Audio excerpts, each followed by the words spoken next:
자, 민생부터 시작하겠습니다. 저는 일단 여기 100쪽, 100쪽을 보면은 동물들이 약간 다양하게 겨울철 같은 때 약간 사는 그런 모습이 나오는데, 만약 자기는 약간 어떤 게 가장 좋아 보였는지 그런 걸 물어보고 싶었고, 그 이유랑 함께 한번 물어보고 싶었어요. 저는 여기 중에서 약간 북극여우나 산토끼 쪽이 좋다고 생각했는데, 왜냐하면은 약간 줄다람쥐처럼 너무 집에 그냥 겨울잠만 자고 있으면 사실 야생 짐승한테 생명의 위협도 받을 수 있고 뭔가 좀 위험할 것 같아서 너무 가만히 있으면은 차라리 다른 애들 눈에 안 띄게 해서 털갈이 하면서 사는 게 좀 더 좋았을 것 같았어요. 다음으로 승민이는요? 저는 곰 쪽이 좋을 것 같습니다. 왜냐하면 그냥 전에 준비만 딱 잘 해놓으면 되는 거니까 그럼 그냥 좋을 것 같습니다. 네. 다음으로 지유는요? 또 곰이 좋을 것 같습니다. 왜냐면 곰은 왠지 잘 살아남을 것 같기 때문입니다. 네. 선생님은요? 저는 그냥 사람이 좋습니다. 여기 나와 있는 건 아니지만 겨울이라고 뭐 겨울잠을 자거나 이렇게 하는 것보다는 적극적으로 이렇게 그 환경에 적응해서 살아갈 수 있으면 더 좋겠다고 생각합니다. 네. 다음으로는 100쪽 밑쪽 부분이랑 101쪽에 약간 식물이 자라는 방법도 있는데, 만약 자기가 이 식물들 방법 중에서는 또 어떤 게 가장 좋아 보였고, 왜 그런지 그걸 좀 물어보고 싶었는데, 아닌가?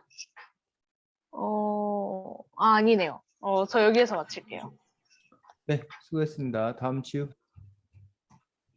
일단 첫 번째 질문은 자신이 진화론을 믿는지에 대해서 얘기하고 싶었는데, 저는 제가 기독교긴 하지만 진화론이 충분히 일리가 있다고 생각합니다. 뭐 하나님이 뭘 만들어서 거기서 진화시켰을 수도 있고, 일단 성경에 정말 구체적으로 나와 있지 않기 때문에 저는 진화론이 일리 있다고 생각합니다. 그다음 승민이 말해주세요. 저도 진화를 믿습니다. 왜냐하면 그냥 딱히 진화를 설명할 다른 과학적 논리가 없기 때문에 진화로 맞다고 생각합니다. 네, 그럼 민성이 말해주세요. 저는 일단 진화론을 믿는데, 사실 이유는 어릴 때부터 약간 그런 내용을 많이 들었었고, 그런 이유가 일단 가장 큰 것 같아요. 네, 그럼 선생님 말씀해주세요. 저는 진화론의 일부를 믿습니다. 그 이유는 뭐냐면 뭐 예를 들면 뭐 이렇게 환경에 따라서 그 사람들이 점점 이렇게 뭐 발달했다 이런 것들은 당연히 그 과학적으로 이미 입증이 된 거기 때문에 그 부분에 대해서는 논할 필요 없다고 생각합니다. 하지만 이제 뭐 진화론이 밝히지 못한 문제들, 처음에는 어떠했나, 뭐 처음에는 무엇이었던 건가, 이런 부분에서는 진화론에서도 밝히지 못한 그런 부분이 있기 때문에 뭐 그런 부분에 있어서 설명되지 않은 부분들까지 진화론의 어떤 그런 설명을 다 믿지는 않고, 그렇기 때문에 저 개인적으로는 뭐 창조론이 뭐 흙을 빚어서 무슨 살알 많았다 이런 걸 안 믿지만, 그런 건 이제 그 문학적 표현이거나 비유적 표현이라고 생각이 들고, 어쨌든 처음 생겨난 것 뭐 이것들이 창조된 것 아닌가라고 생각하기 때문에, 저도 뭐 기독교를 믿지만 저 개인적으로 창조론과 진화론이 그닥 충돌하지는 않습니다. 저 개인적으로는. 네. 네, 그 다음으로는 여기 생태계에 대해서 나오는데, 인간이 최상위 포식자잖아요. 그러면서 인간만 지구상에서 사라진다고 하면 동물들이 잘 살 수 있을지, 인간이 사라져서 미치는 악영향은 없을지, 그런 거에 대해서 얘기해보고 싶었는데, 저는 저희가 사라지면 동물은 그냥 잘 살 것 같습니다. 저희가 사라지면 다른 최상위 포식자가 생기는 거기 때문에 저희는 인간이 멸망해도 동물이 잘 살 것 같습니다. 그 다음 민성이 말해주세요. 저는 일단 인간이 멸망하면은 두 가지가 있는데, 일단 첫 번째는 잘 산다. 왜냐하면은 사람들이 약간 되게 동물을 먹고 그러잖아요. 약간 돼지고기나 소고기 같은 걸. 그런 일도 줄어들으니까 얘네들끼리 처음엔 약간 이게 균형이 안 맞을 것 같은데 지내다 보면 얘네들끼리 이제 포식 자세도 따로 늘어나고 좀 조금씩 이게 바뀌면서 조금 자기들끼리 균형을 잡아서 잘 살 수도 있을 것 같은데 또 다른 생각으론 그게 약간 한 200년, 300년 그쯤 전이면은 몰라도 현재로 따지자면은 사실 사람들이 막 지구온난화 일으켜놓고 이런 게 많잖아요. 이런 시점에서 생각해보면 사실 사람이 사라져도 되게 그렇게까지 잘 살지 못할 것 같다는 생각이 좀 들어요. 네, 그다음 승민이 말해주세요. 저는 오히려 잘할 것 같습니다. 왜냐하면 그냥 사람들은 생태계를 또 파괴하고 그러니까 사람이 없어지면 오히려 잘할 것 같습니다. 네, 그러면 선생님 말씀해주세요. 저는 사람들 스스로가 대단하게 사람들을 평가하고 있지만 과연 사람들이 이 지구 더 나아가서 우주 전체에 미치는 영향이 과연 얼마나 될까라는 부분에서 그렇게 큰 존재가 아니라고 생각이 들기 때문에 사람이 있나 없나라는 것 자체가 그렇게 큰 건 아니고 그냥 지구 생태계 속의 일부 아닌가라고 생각을 합니다. 네, 그럼 전 여기서 마치도록 하겠습니다. 네, 수고했습니다. 승민이. 146페이지에 보면 지구에 있는 여러 가지 생태계에 대해서 나오는데 자신이라면 어떤 생태계가 가장 좋은지 저는 삼림 생태계가 제일 좋은 것 같습니다. 왜냐하면 그냥 아니 제가 질문 한번 바꿀게요. 지금 여기 생태계 중에서 가보고 싶은 생태계 저는 삼림 생태계고 그냥 숲 있는 게 좋아요. 그리고 다음으로 민성이 말해주세요. 저 주제 한번 다시 말해 주실 수 있나요? 146페이지에 여러 가지 지구의 생태계에 대해서 나오는데 이 생태계 중에서 만약 자신이 한 곳을 갈 수 있다면 가보고 싶은 생태계. 저는 수중 생태계 가보고 싶은데 왜냐하면은 예전에 한 3년 전쯤 그때 한번 제주도 가본 적이 있는데 그때 잠수함인가 타고 내려가 봤는데 너무 예뻤어가지고 한 번 더 가보고 싶어요, 솔직히. 네, 다음으로 지우 말해주세요. 저는 뭐야, 사막 생태계 가보고 싶습니다. 그냥 거기서 혼자 그냥 유튜브 되나? 모르겠다. 어쨌든 그냥 거기서 혼자 고독함을 그냥 혼자 놀고 싶습니다. 아무도 없는 곳에서. 근데 놀 수 있는 게 없을 것 같은데. 네, 다음으로 선생님 말해주세요. 저도 제가 체험해보지 못한 툰투라 생태계나 해양 생태계 쪽을 가보고 싶다라고 묻는다라면 툰투라 생태계나 해양 생태계를 경험하고 싶습니다. 네, 이건 공식적인 질문은 아닌데 지우 만약 사막 생태계 가서 논다면 뭐하고 놀고 싶어? 저는 종일 누워있을 거예요, 모래에서. 그것도 논다고 할 수가 있구나. 네, 그럼 저는 여기서 마치겠습니다. 네, 수고했습니다. 자, 어린이 생태학 요 책 쌤이 지난주에도 뭐 잠깐 얘기했는지 모르겠는데 쌤 개인적으로는 아주 의미 있게 잘 봤던 그런 책이고 코스모스. 어린이 책이긴 하지만 그래도 근데 왜 밑에 이상한 사람 사진이 붙어 있지? 이 책만 잘 읽어도 그 여러 가지 그 세상을 이해하는데 큰 도움이 된다라고 생각이 드는데 여러분도 혹시 이 책 칼 세이건의 코스모스라는 책 혹시 들어봤어? 네. 아, 들어봤어. 요 분이 이제 칼 세이건이라는 분이고 칼 세이건의 코스모스라는 책이 요 그 과학서적으로 늘 이렇게 스테디셀러 꾸준히 팔리고 있는 어떤 그런 책인데 선생님 정확히 기억이 안 나는데 한 7, 800페이지 정도 되는 분량의 그러니까 지금 이 책보다 훨씬 더 두꺼운 뭐 이 책이 한 거의 한 서너 배 정도 되는 그런 두께의 어떤 그러한 책인 걸 볼 수가 있는데 우주에 관한 것뿐만 아니라 인류의 어떤 그런 지구사 뭐 이런 부분도 나와 있고 그래서 이 어린 생태학 이 책도 그 내용 중에 그 코스모스와 겹치는 내용들도 상당히 있지 않나라고 생각이 들어서 혹시 나중에 여러분들이 뭐 빠르면 뭐 중학생 이후에도 읽는다는데 그건 뭐 아주 빠른 것 같고 고등학교 때나 대학생 때 기회가 되면 여러분들이 칼 세건의 코스모스라는 책을 읽으면 여러분들이 우주 그리고 지구 뭐 이런 그에 대해서 폭넓은 이해를 할 수 있는데 좀 도움이 될 수 있지 않을까 싶어서 이 책을 소개를 함께 합니다.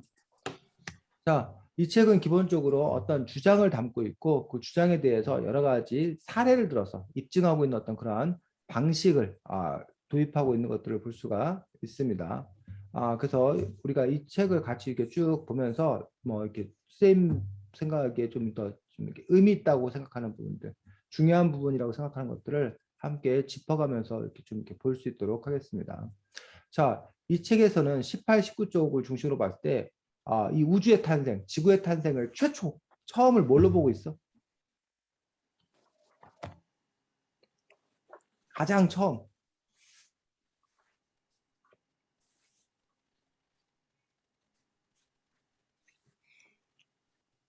먼지, 응? 먼지, 먼지? 그 먼지는 뭘로 이루어져 있는데? 수소, 수소. 그래서 이 책에서의 그 기본 아이디어는 뭐냐면 기본 물질, 온 세상의 기본 물질을 수소로 보고 있는 거예요. 그런 수소들이 작용을 해서 그래서 다른 물질들이 만들어지고 결국은 뭐 이 우주가 창조가 되고 뭐 지구가 만들어지고 우리 사람들이 만들어지고 했다는 어떤 그런 점에서 수소를 주목하고 있는 뭐 그런 부분들이 상당히 특이했던 그런 부분들을 볼 수가 있습니다. 근데 수소라는 이야기가 요즘 들어서 부쩍 얘기가 혹시 많이 되고 있는 거 알아? 네. 승민이 왜 요즘 수소가 부쩍 얘기가 많이 되고 있는지 한번 얘기해 볼까? 수소 연료 전지요. 우리 인류는 기본적으로 이 책도 이제 그런 얘기 나오는데 에너지를 어떻게 마련할 것인 건가? 이게 이제 우리 인류에 있어서 상당히 중요한 어떤 그런 문제였어. 조금 지금까지도 그렇고 이 20세기에 가장 중요한 연료는 뭐였어? 응? 에너지, 가장 중요한 에너지는 뭐? 화석 연료. 화석 연료. 대표적으로 뭐? 석유? 석유와 석탄, 석탄. 석유와 석탄이 대표적인 그러한 경우였습니다. 그 선생님이 여러 번만 했을 때도 제일 걱정은 뭐였냐면 석유와 석탄이 뭐 된다는 거? 고갈, 사라진다는 거. 우리 사람들이 석유, 석탄을 다 써버리면 이제 어떻게 사냐? 이게 제일 걱정이었어. 그래서 아마 선생님이 여러 번만 했을 때 정도 됐으면 지금 석유, 석탄은 이미 없어져야 돼. 다 쓰고 바닥났어야 돼. 근데 지금은 석유, 석탄이 고갈되는 거에 대해서는 별로 걱정 안 해. 오히려 석유, 석탄 관련해서 걱정하고 있는 문제는 뭐야? 이산화탄소. 탄소 배출을 너무 많이 해서 기후위기의 주범, 환경위기의 주범으로 이 석유, 석탄이 내몰리고 있어. 그러면서 이제 석유, 석탄을 되도록이면 사용하지 말자라는 어떤 그런 움직임이 강하게 제기되고 있는 거예요. 그래서 대표적으로 여러분들 자동차, 휘발유, 경유 넣어가지고 가다 보니까 이 배기가스가 나오고 거기서 이제 탄소가 배출되어서 여러 가지 문제가 되는 것들. 그 문제를 해결하기 위한 방안으로 나온 게 뭐야? 응? 일단 자동차의 그 배기가스 문제를 해결하기 위해서 나온 방안이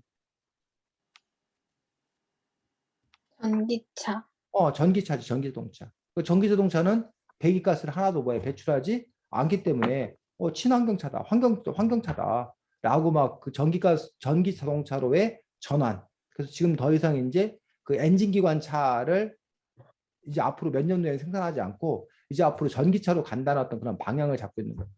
그런데 전기차가 눈 가리고 아웅하는 거다.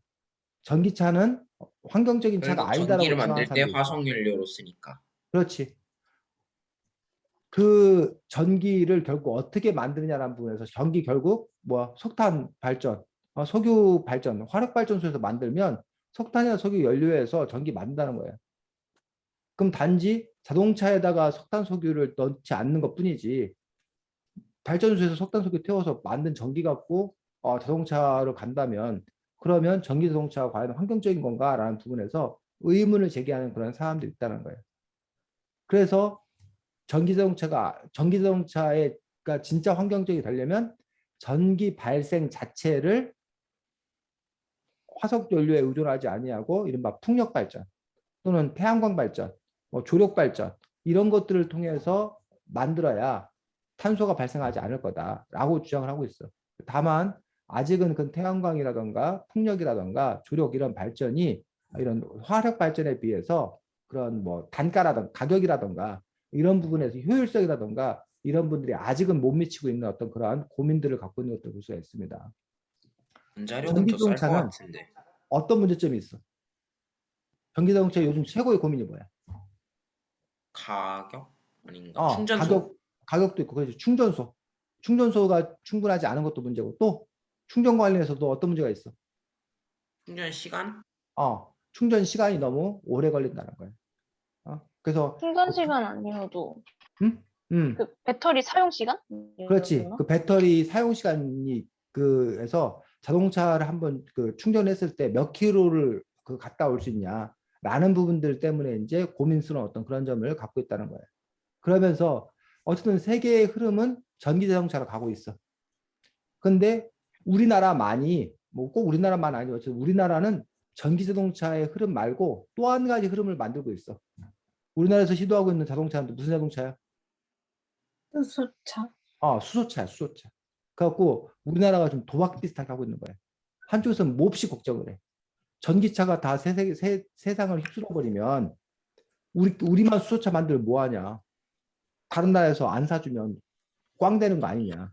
그러니 그런 위험한 짓 하지 말고 우리도 그냥 뭐 해야 된다? 전기차에 올인해야 된다. 라고 주장하는 사람이 있어.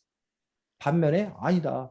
우리가 먼저 수소차를 해서 수소차가 더 뛰어남이 입증이 되면 다른 나라들이 수소차를 따라올 거고 그럼 오히려 우리가 훨씬 더 앞서가서 대박 나는 거다. 라는 쪽으로 얘기가 되고 있는 어떤 그런 부분들. 그래서 사실은 앞으로 이제 어떻게 될지 몰라. 그 지금의 어떤 그런 선택이 과연 현명한 선택이 될지 아니면 정말 어리석은 선택이 될지. 마치 애플에서 스마트폰을 만들었을 때 스마트폰을 들고 나왔을 때 원래 사실은 애플이나 삼성이 큰 회사가 아니었어. 그것보다 더 잘 나갔던 회사는 노키아라는 핀란드 회사였어. 맞아. 핸드폰 회사로. 투지폰. 근데 그 회사에서는 스마트폰을 별로 생각을 안 했던 거야. 그 바람에 근데 세상은 스마트폰으로 바뀌어버리고 그리고 노키아라는 회사는 뭐 한 거야? 쉽게 말하면 망해버린 거야. 또 그 카메라도 원래 그 카메라 회사들 중에 디지털 카메라의 기술을 미리 갖고 있었던 회사가 있었다는 거야. 근데 그 회사는 카메라가 잘 나가니까 디지털 카메라를 만들 생각을 뭐 했던 거야? 못 했던 거야. 근데 디지털 카메라가 나오면서 일반 카메라들은 다 뭐 한 거야? 거의 대부분. 망한 거지. 물론 디지털 카메라 회사도 요즘은 다 망했어. 왜? 스마트폰이 카메라를 삼켜버리기 때문에 스마트폰 하나 갖고 다 되기 때문에 디지털 카메라를 따로 사는 경우는 거의 없다라는 얘기지. 이런 식으로 이제 그 어떤 선택을 하냐에 따라서 명운이 갈리게 되는 그런 부분을 볼 수가 있는데 수소차를 택한 어떤 그런 이유는 충전 시간도 짧고 그리고 수소차 같은 경우가 아까 민성이가 말했던 분들 주행거리도 길고 그래서 지금 이제 현재 그 가닥이 잡혀가는 건지 모르겠지만 그 화물차 운송용 화물차는 한 번에 그 장거리를 뛰어야 되고 뭐 이런 부분들 때문에 화물차는 수소차로 갈 가능성이 크다라고 이제 얘기를 하고 있고 우리가 타고 다니는 승용차 같은 경우는 전기차로 가지 않겠냐라고 이제 이른바 투트랙으로 간다고 얘기를 하고 있는데 기술의 진보에 따라서 그 부분에 대한 성포는 또 달라지지 않을까라고 생각합니다. 그래서 요즘 그래서 우리나라 경제할 때 이른바 수소 경제라는 그런 말을 또 많이 쓰는 것들 여러분들이 참고로 알아뒀으면 좋겠습니다. 자, 이 책 20쪽에 보면 달 표면에 발자국이 지워지지 않는다라고 얘기했는데 우리 인류에서 최초로 달에 간 사람이 누구야? 닐 암스트롱. 닐 암스트롱이라는 사람이 달에 가서 자기의 발자국이 남겼던 거지. 근데 그 발자국이 지금도 뭐야? 명이었는데 닐 암스트롱하고 버즈 올든이라고 누구 또 있었는데. 수십 년이 지났는데도 불구하고 그 닐 암스트롱의 발자국은 그대로 남아있을 거라는 얘기야. 왜 수십 년이 지났는데도 불구하고 발자국이 그대로 남아있을 수 있는 이유가 뭐야? 과학적으로 한번 누가 설명해보자. 21쪽을 참고해서. 승민이. 달에는 대기가 없습니다. 따라서 대기가 없으니까 공기를 유지할 수 없습니다. 따라서 공기가 없으니까 기압차로 인해 발생하는 바람이 없습니다. 따라서 바람이 없으니 달 표면에 구조를 바꿔놓을 방법도 없고 따라서 발자국은 그대로 유지된다. 그렇지. 승민이가 지금 발자국이 더 유지되는 이유를 과학적으로 설명을 잘했습니다. 그런데 거기서 이제 우리가 한 가지를 더 물어보자는 거야. 승민이의 첫 출발이 뭐였어? 지금 설명의 첫 출발이. 달에는 대기가 없. 달에는 대기가 없습니다. 즉 공기가 없습니다. 그러면 우리 여기서 질문 하나 더 할 수 있지. 승민이에게. 민성이 승민이에게 뭘 질문할 수 있을까? 요? 지우 승민이에게 뭘 질문할 수 있을까? 모르겠어요. 지금 출발이 달에는 대기가 없다잖아. 달에는 공기가 없다잖아. 그럼 그걸 물어보면 되지. 왜 달에는 대기가 없습니까? 왜 달에는 공기가 없습니까? 그걸 물어봐야지. 왜 달에는 대기가 없고 공기가 없어? 중력이 약해서. 민석이 중력이 약한 거하고 대기가 없는 거하고 무슨 상관인데? 그러니까 중력이 지구의 6분의 1밖에 되지 않기 때문에 날아다니는 기체를 잡을 힘도 부족하기 때문에 대기층이 없습니다. 그렇지. 그 아까 승민은 대기가 없다는 데 출발했는데 그 대기가 없는 이유는 바로 달이 지구에 비해서 중력이 6분의 1밖에 되지 않다는 얘기예요. 그러다 보니까 이 공기라는 것도 우리 지구의 중력이 잡아당기고 있기 때문에 대기층이 형성되는 거예요. 만약 지구도 중력이 약해진다면 우리도 붕붕 날 거고 공기도 뭐 할 거란 얘기야? 다 날아가 버릴 거란 얘기지. 자, 그럼 우리가 민성이에게 묻는다면 또 뭐라고 물을 수 있을까? 승민이. 왜 달은 중력이 약할까? 그렇지. 왜 다른 중력이 약할까? 승민이. 달의 부피가 작으니까요. 뭐 달의 부피가 작으니까. 그러면서 도대체 그럼 중력이란 뭘까? 중력이란 왜 생길까? 이런 끊임없는 여러분들이 질문을 해 갈 수 있을 거고, 만약 이런 질문이 계속되고 그 질문이 흥미롭고 그 질문에 대한 탐구가 좋은 사람은 나 과학자 되려나 보다 이렇게 생각하면 돼. 근데 난 안물 안궁, 응? 난 하나도 안 궁금해. 난 그거에 관해서는 관심 하나도 없어. 이러면 이제 그 사람은 난 과학자가 되는 건 아닌가 보다라고 생각하면 되지. 그래서 사람마다 이렇게 뭐 하는 게 달라? 궁금한 게 달라. 그러니까 꽂히는 게 달라. 승민이는 BTS가 뭐 어쨌든 하나도 안 궁금할 거야 아마. 근데 지우는 BTS 일거수일투족이 뭐야? 궁금해. 이게 이제 일반 팬심을 갖고 있는 사람과 팬심이 없는 사람과의 뭐야? 차이인 거지. 그런 것처럼 사람마다 그런 부분에서 이제 뭘 갖고 있는 거야? 차이를 갖고 있는. 그래서 여러분이 여러분 스스로 평상시에 나는 왜 이런 부분에 특별히 관심이 있지? 나 왜 이런 부분이 궁금하지? 그럼 그게 자기가 좋아하는 거야. 그래서 자기 자신이 뭘 좋아하는지 이런 것도 여러분들이 잘 발견하는 것도 필요하고 첫 번째. 그래서 아예 그냥 타고난 거야. 원초적으로. 근데 또 한 가지는 의도적으로, 의식적으로 노력하면 궁금해해야 돼. 이런 경우 뭘 더 알아봐야 돼. 이렇게 해서 자기를 뭐 할 수 있다는 거야? 개발시킬 수도 있다는 거지. 그러니까 어느 게 더 강한 건지 선생님도 잘 모르겠습니다. 근데 이제 선생님 같은 경우는 뭐 여러분이 타고난 거야 뭐 어쩔 수 없는 거니까. 그건 여러분이 타고난 거는 잘 발견해서 발전시키면 되는 거고.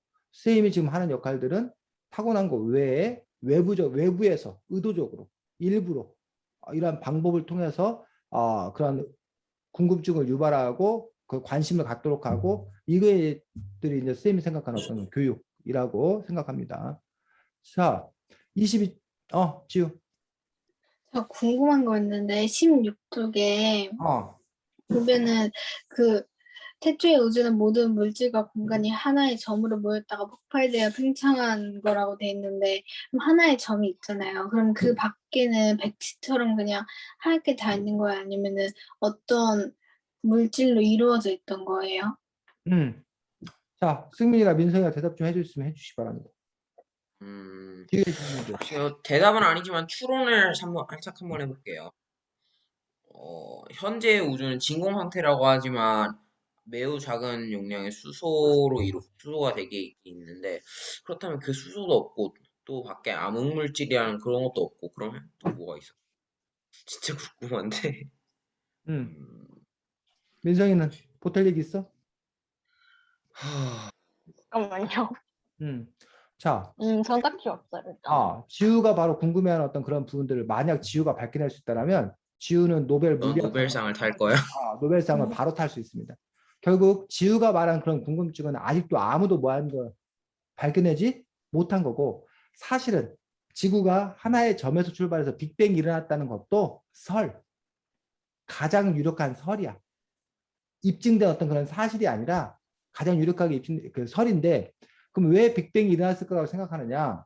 지금 우주가 보니까 우주가 지금 계속 팽창하고 있다는 거야.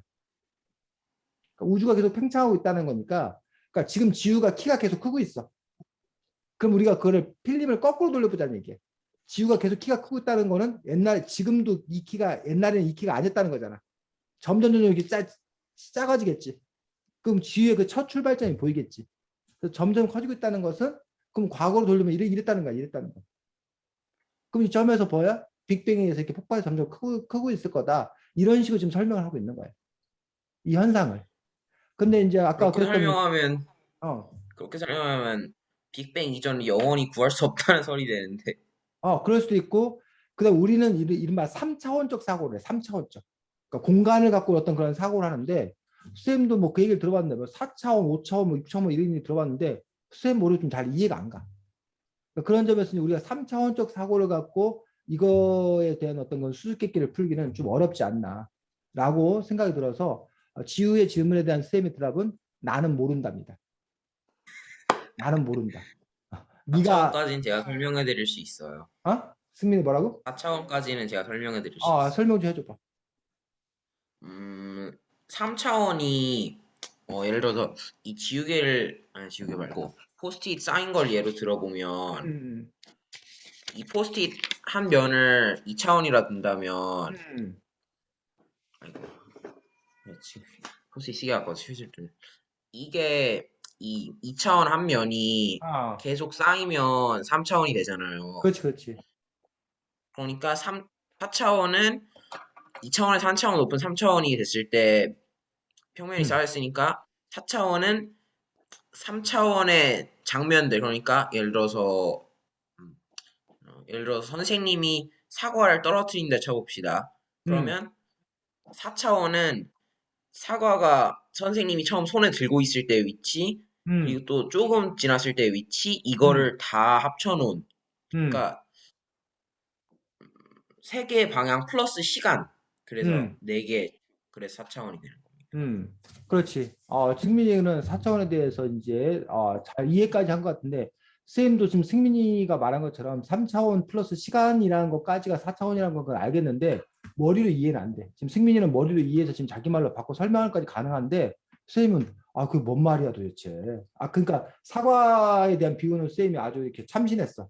그러고 보니까 이게 사과가 떨어지는 어떤 그런 장면 모두를 얘기하는 것들을 4차원이다라고 얘기하니까 그나마 좀 이해가 가는데 아까 말했던 그 뭐야 이 종이 하나 그 포스트잇 하나였는데 그 포스트잇이 쌓여서 3차원이라는 그런 공간을 만드는데 그러면 그것들이 뭐 쌓이는 거를 4차원이라고 그러는 건지 아니면 뭐 포스트잇의 변화를 저도 4차원이라고 하는 건지 그 부분에 그게 대해서는 정확히 쌤이 아직 기억이 안 명확하게 나요. 이해를 잘 못하겠습니다. 기억이 잘 안 나? 네, 저도 어디 책에서 읽어서 본 건데 그래 그래. 자, 그리고 그 다음에 이제 뭐 또 5차원도 있고 6차원도 있고 막 이렇다는 거야. 그래서 그런 부분에서 차원을 좀 달리 해야지만 우리가 그 다음 세상은 우주는 뭐 이런 것들은 이해할 수 있지 않을까. 근데 우리가 기본적으로는 아직은 3차원적 세상을 갖고 3차원적 이해에 머물러 있다 보니까 그런 이해가 좀 어렵지 않나 생각하는데 어쨌든 지우처럼 그렇게 궁금증을 가지고서 그걸 이렇게 탐구해내는 어떤 그런 활동들 그게 과학자들이 하는 어떤 그런 일들이고 우리 인류의 발전이 있었던 이유는 과학자들이 여기까지 증명해낸 거야. 그럼 그 다음 과학자들이 그걸 바탕으로 또 그 다음 걸 또 증명해내는 거야. 이런 식으로 우리는 계속적으로 이렇게 축적, 더 높은 단계로 쌓아가는 어떤 그런 부분들이고 그러다 보니 여러분들이 배울 게 많아졌어. 사람들이 많이 쌓아놓다 보니까 거기서부터 출발해야 되니까 거기까지 또 뭐 해야 된다는 우리가 배워야 된다는 거야. 그런 부분들을 또 갖고 있는 것들을 볼 수가 있습니다. 자, 22쪽에 보면 지구를 보살펴야 하는 이유에 대해서 이 책에서는 어떻게 설명하고 있는지 22쪽을 바탕으로 한번 이야기를 해보시기 바랍니다. 왜 우리가 지구를 보살펴야 된다고 이 저자는 주장하고 있어? 그 이유를 뭘로 얘기하고 있어? 오 3단 논법. 오.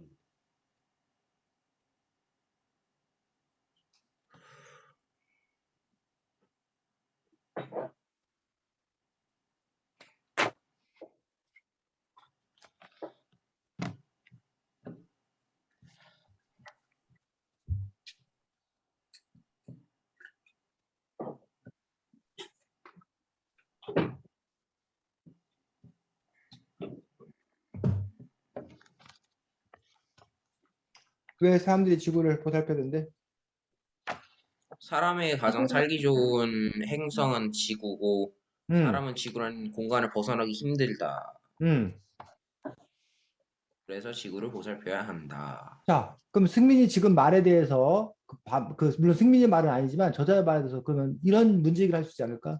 그런데 지금은 이른바 그 테슬라 창업자인 그 일론 머스크나 아니면 아마존 그 창업자인 그 무슨 제프 베조스. 그런 사람들이 이른바 우주 개발 사업에 뛰어들어가지고 이미 그 우주에 여행을 가는 어떤 그런 시대가 이미 도래했고 그리고 이른바 그 일론 머스크 같은 경우는 화성 이주 프로젝트를 추진을 지금 하는 중이어서 아예 그 화성에 가서 사람들이 돌아오지 않는 편도 어떤 그런 그 분의 사람들을 모집하고 있고 또 이제 뭐 어떤 사람들이 이미 지원한 어떤 그런 상태에서 그런 작업들을 진행하고 있다라면 그러면 이제 그 뭐야 지금 이 책의 저자가 한 말은 그러면 사실이 아니게 되는 거야? 아니, 인성이. 네, 잠깐만요. 음.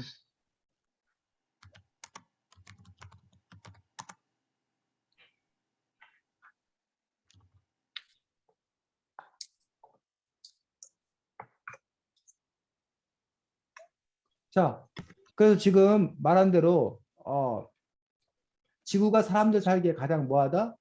좋다라고 얘기하는 어떤 그런 부분 외에 이 저자의 주장은 뭐야? 틀렸다고 어떻게 보자면 틀렸다고 할 수도 있다. 완전히 틀렸다고 보기엔 또 뭐 한데. 자, 지구가 사람들 살기에 제일 좋다라는 걸 넘어서서 이 저자는 이렇게 얘기하고 있지 않아? 지구 외에는 사람들이 살 수 있는 곳이 뭐? 없다고 단언하고 있어, 이 저자는. 지구 외에는 사람들이 살 수 있는 살만한 곳이 없다. 유일하게 살 수 있는 곳이 어디다? 지구다. 그러니 다른 선택을 할 수 없으니 지구를 잘 뭐해야 된다? 보살피고 아껴야 된다. 라는 거. 선생님 아내가 선생님한테 이래. 야, 너 같은 인간 어떤 여자가 너를 좋아하겠냐? 나처럼 착한 사람이가 널 데리고 살지. 그러니 너 나한테 잘해. 너 나한테 버림받으면 너 완전 망해. 라고 얘기를 하는 거예요. 그럼 선생님이 아이고, 만약에 선생님 불쌍해. 뭐 내가 뭐 너 말고 뭐 여자가 없는 줄 알아? 나 좋다는 여자 많어. 이러면 선생님이 아주 큰 소리 땅땅 치고 이렇게 할 거 아니야. 근데 사실이 다른 사람이 선생님 좋아하는 사람이 하나도 없어. 그럼 선생님이 뭐 해야 돼? 깨갱하고 아이고 알았어. 제발 날 버리지 마. 이래야 될 거 아니야. 자, 선생님 지금 이런 얘기를 하는 이유가 뭐야? 응? 지구도 마찬가지란 거지. 인류가 지구 많이 살 수 있는 곳이라면 당연히 지구를 아끼고 지구한테 잘해야 되지. 근데 만약 인류가 지구 외에 다른 제2의 제3의 선택이 있다라면 지구가 더럽혀진다? 뭐 까짓 거 뭐. 그럼 뭐 다른 데 가서 살지. 이런 대안이 있을 수 있잖아. 근데 이 책의 저자는 그런 대안이 뭐하다고? 없다고 생각하는 어떤 그런 분들을 볼 수가 있습니다. 그래서 세 파로 나뉘어 있습니다. 하나는 이 책의 저자처럼 그러니 우리 지구를 뭐하자? 잘 보호하고 아끼자 라는 파가 1번입니다. 2번은 지구가 이렇게 위험해지고 있으니 안 좋아지고 있으니 자 노아의 방주처럼 우주선을 띄우자. 그리고 그 우주선에서 우리가 뭐하자? 살자 라고 하는 그런 연구 그걸 추진하는 그룹들이 두 번째 그룹입니다. 우리 영화 속에도 그런 게 많이 나오지. 지구를 떠나서 커다란 그 우주선을 만들고 그 우주선 안에서 사람들이 살 수 있는 어떤 그런 공간을 갖추는 어떤 그런 분들. 두 번째 방안입니다. 세 번째 방안은 아예 사람들이 살 수 있는 새로운 행성을 뭐하자? 찾아 떠나자. 이게 이제 아까 말했던 일론 머스크가 추진하고 있다는 이른바 화성 이주 계획.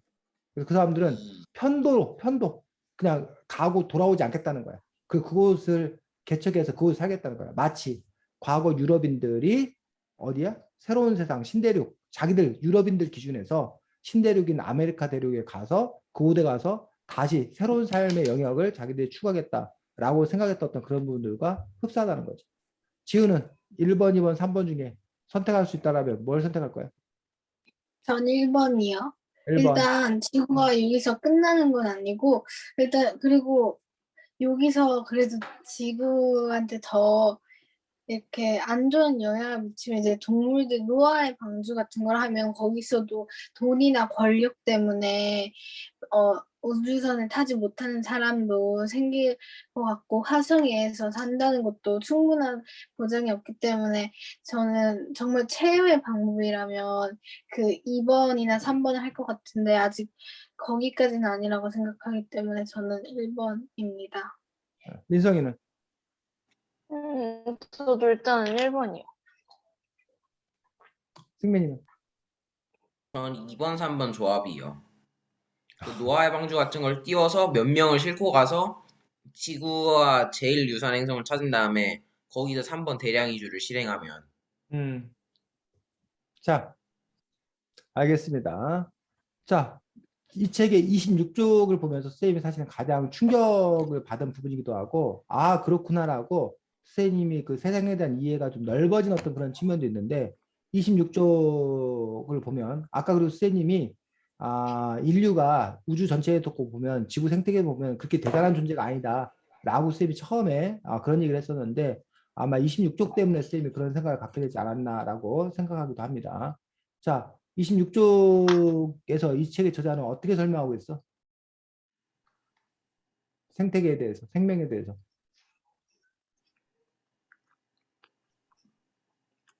원소들이 서로 붙으면서 생명을 탄생시키고 원소들이 쪼개지면서 무생물의 세계로 되돌아가. 자, 지금 승리가 읽은 그 부분이 바로 쌤이 개인적으로 제일 이렇게 충격적인 어떤 그런 부분이었는데 그 말이 의미하는 바가 뭐야, 승민아? 결국엔 순환한다. 다 무한의 순환 같네. 결국에는 순환한다. 지우, 이 말에 대해서 어떻게 생각해?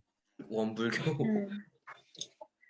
이 말은 좀 이해하기 힘들어가지고 어려워서 민성이는? 뭔가 저도 확실하게 이해는 못하겠어요. 자, 승민이가 이해를 했으면 좀 설명해 줘볼까? 이 문장이 뜻하는 바가 뭐야? 이 문장이 뜻하는 바. 음,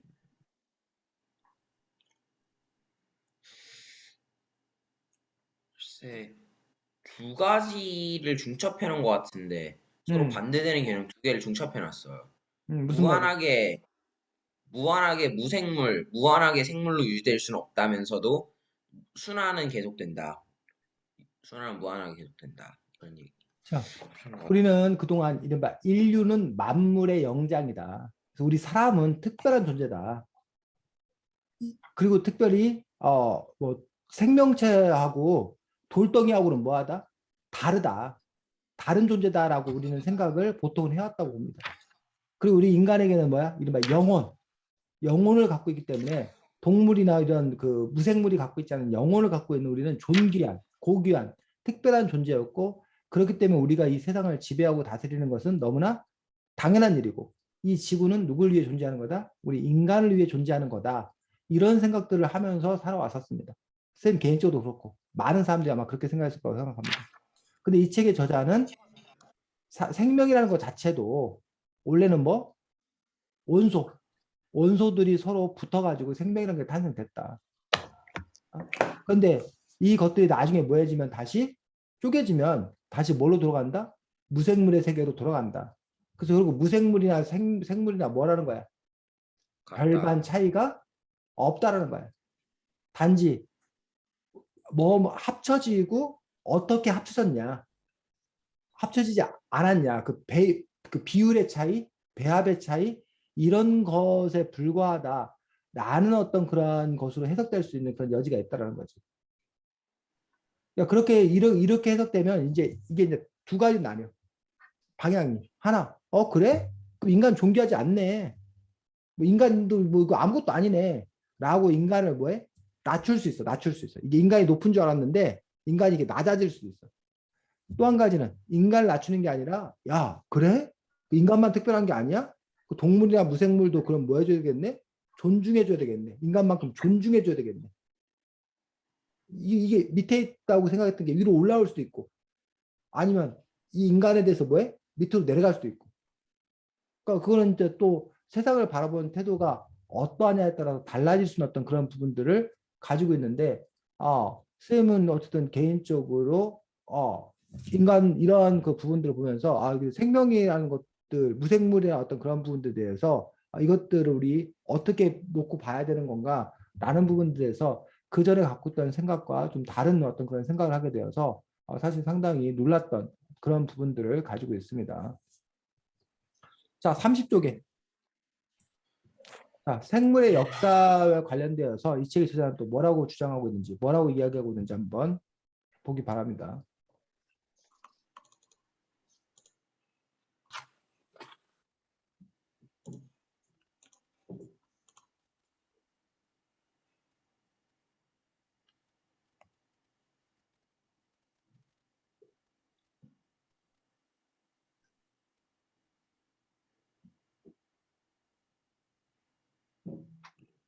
생물의 역사는 한마디로 정리하면 뭐래?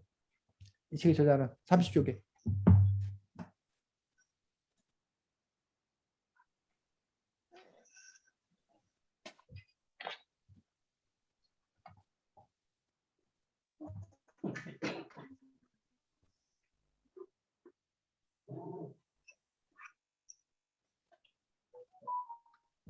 생물은 늘 변한다. 왜 변해? 환경에 적응하기 위해서. 그래서 30쪽 두 번째 문단, 지우가 읽어주기 바랍니다. 두 번째 문단.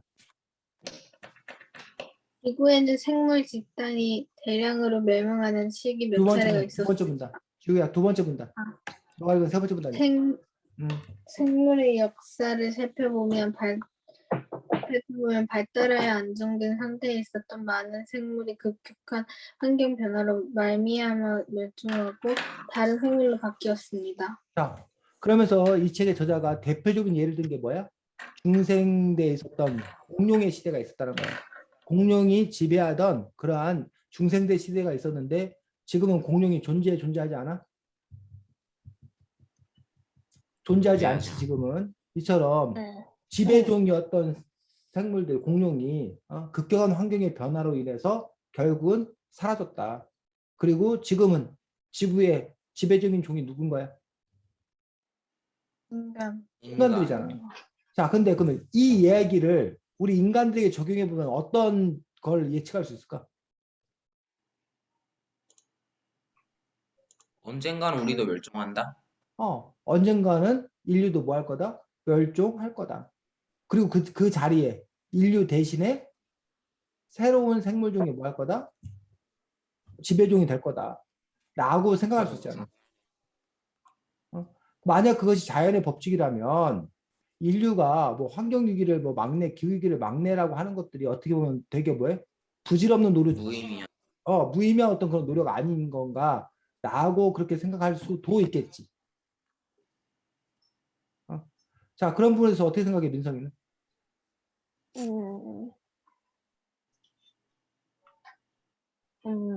잠깐만요.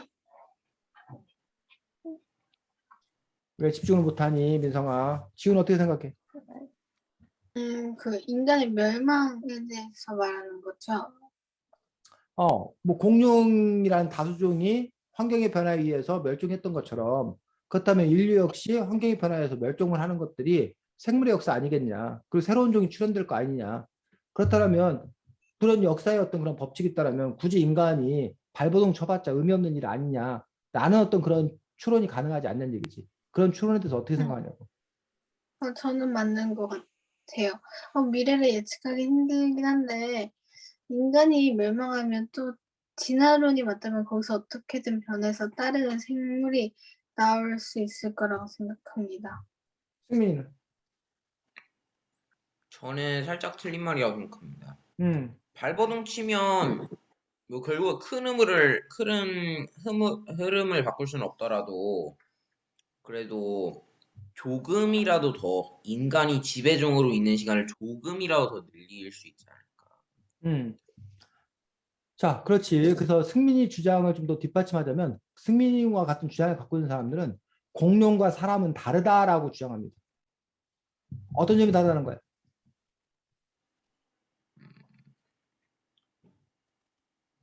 그 앞에 공룡과 나온 사람은 내용을 다르다. 바탕으로 말하자면 어, 공룡과 사람은 원소 조합이 다른. 단지 온소 조합이 다른 게 아니라 이른바 뇌.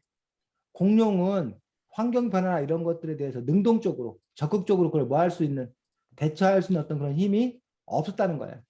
근데 인류는 그 극경한 환경 변화나 이런 것들을 예측하고 그것들에 대해서 뭐 할 수 있는 대처할 수 있는 또는 심지어는 아까 말한 대로 새로운 행성을 찾아 떠나거나 아니면 지금 이른바 그 기후 위기에 맞서 가지고 탄소 배출을 줄이려고 노력을 한다거나 이런 식으로 적극적인 어떤 그런 행동을 변화를 일으킬 수 있는 어떤 그런 존재이기 때문에 그래서 인류가 그렇게 쉽게 사라지거나 하는 일은 없을 거다. 그리고 최소한 사라진다 하더라도 지금 승미가 말한 대로 늦출 수는 있을 거다. 그렇기 때문에 그 노력은 계속돼야 된다. 이런 또 주장을 하고 있는 그런 부분들을 볼 수가 있습니다. 자, 33쪽에 이 책이 지금 어린이 생태학이라는 책인데 도대체 생태가 뭔지, 생태계가 뭔지, 생태계에 대한 정의를 한번 33쪽에 나와 있는 것들을 바탕으로 얘기해 보시기 바랍니다.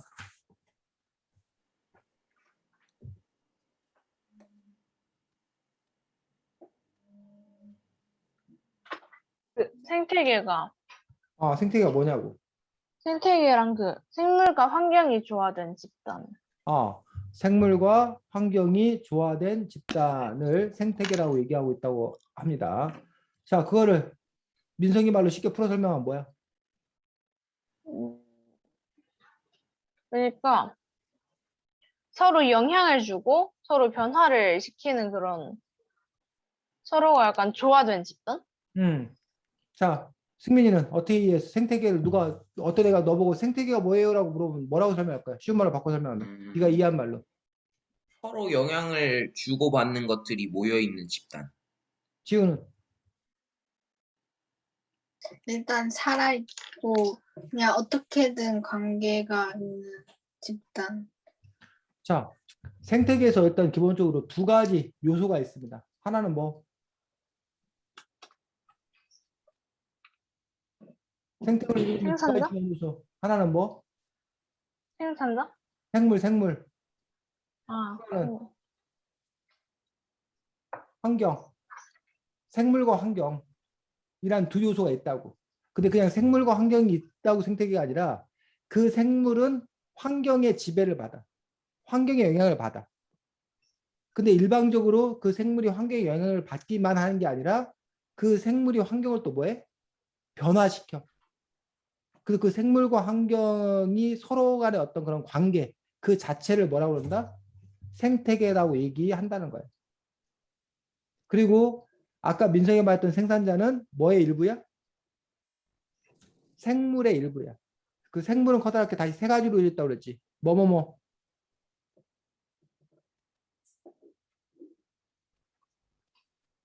포식자 뭐였지? 생물 이루는 세 가지 요소가 뭐야? 33쪽에. 포식자, 분해자, 그리고 뭐였더라? 33쪽. 생산자, 소비자, 분해자. 생산자, 소비자, 분해자. 요 세 가지로 있다는 거지. 민성이 생산자, 소비자, 분해자를 각각 예를 들어서 한번 설명해 볼까? 그 일단 생산자란 예를 들자면 약간 식물처럼 약간 광합성 같은 거를 해서 어떤 유기물 같은 거를 만들어내는 식물 같은 애들. 그다음에 소비자는 그 유기물을 받아먹는 살짝 동물, 돼지 같은. 그리고 분해자는 분해자는 약간 얘네들을 이 사체 같은 그런 것들을 분해시켜서 다시 자연으로 돌려보내는 그렇지. 우리가 흔히 균? 말하는 미생물, 세균, 균들을 우리가 분해자라고 얘기합니다. 그래서 이 생태계를 이루고 있는 생물과 환경인데 그 생물은 그 환경으로부터 에너지를 생산해내는 게 이른바 생산자, 식물들이 대부분 생산자지. 그에 비해서 이제 우리가 소비자들은 그 식물들을 뭐하는 뭐 먹는 그 동물들이 먹는 우리 사람도 소비자지. 사람들은 뭘 생산하지 않지 사실은. 그리고 이런 식물과 이런 생산자와 소비자를 결국 다시 뭘로? 환경으로 자연으로 뭐 해놓은 바꿔놓는 어떤 이런 부분들이 이제 우리가 분해자라고 얘기하는 것들을 또 볼 수가 있습니다. 자, 41쪽.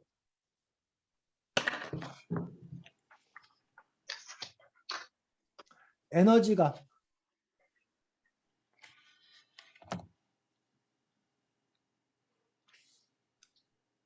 미안해. 41쪽 전에 38쪽부터 얘기하겠습니다. 38쪽. 38쪽에서 이 저자는 자연의 법칙으로서 뭐를 설명하고 있어? 자연의 법칙으로서. 어,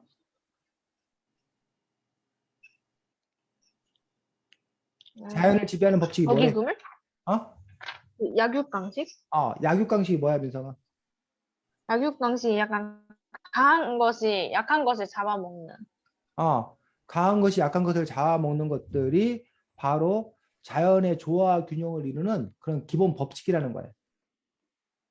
자, 그러면 이러한 약육강식의 법칙이 우리 인간 사회에도 그대로 적용이 된다고 봐? 아니면 그렇지 않다고 봐? 승민이? 적용돼요. 예를 들면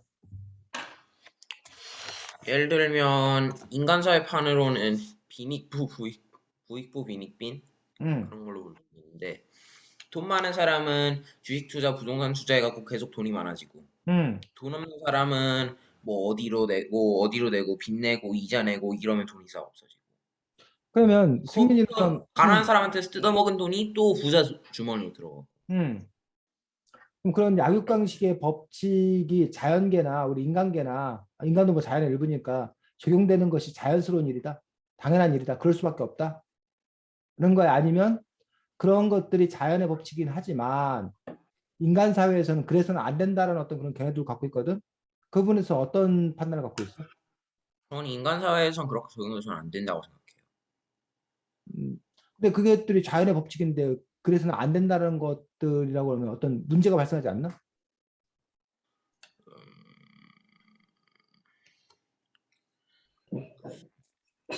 뭐랄까 음,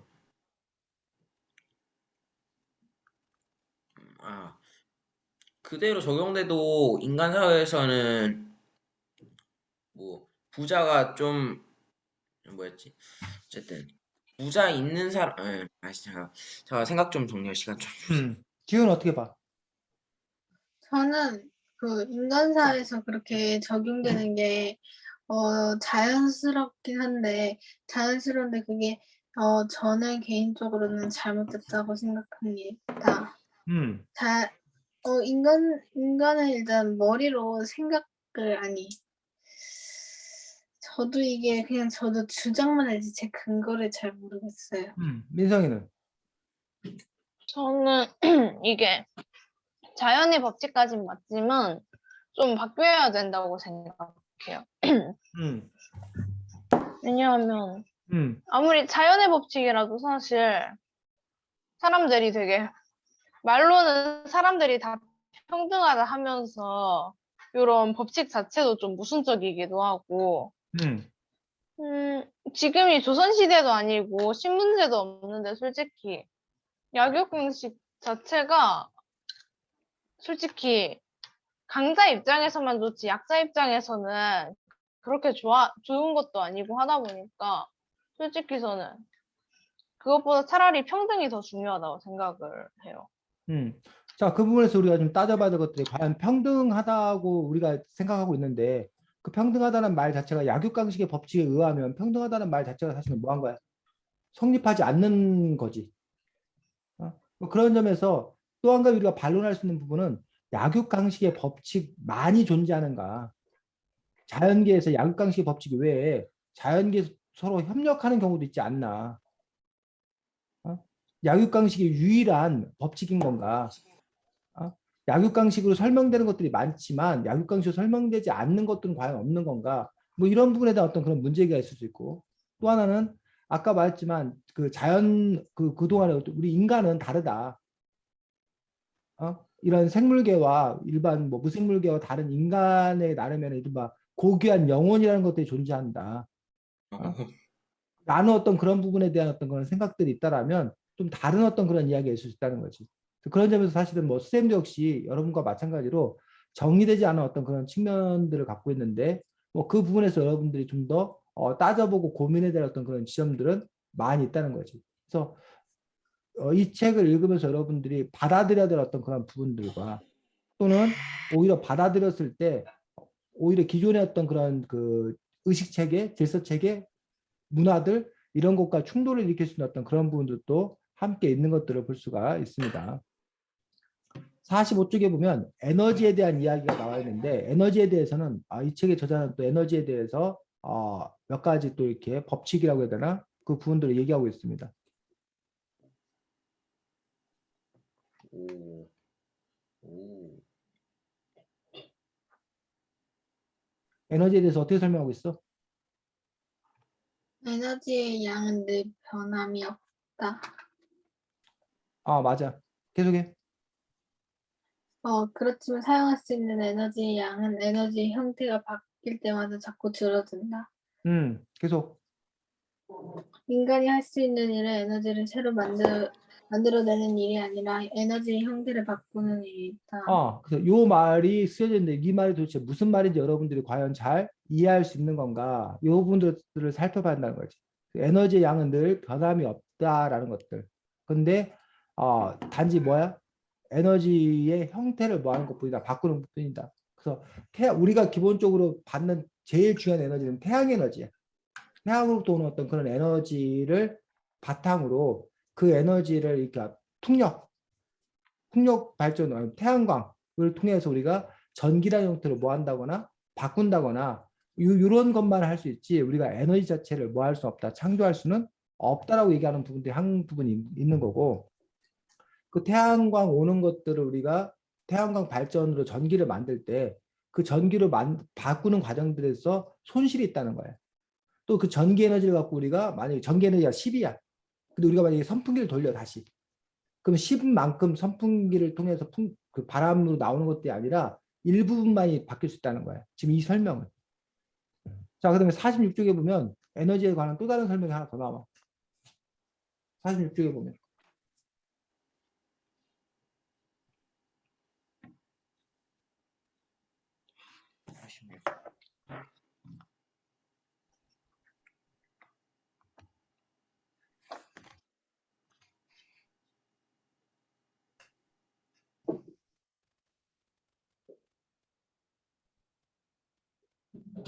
에너지에 관해서 46쪽에 어떤 설명이 나와?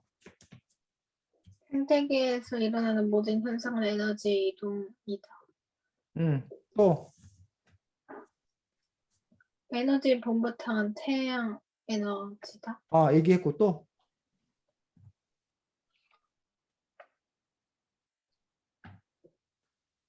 네 번째 문단.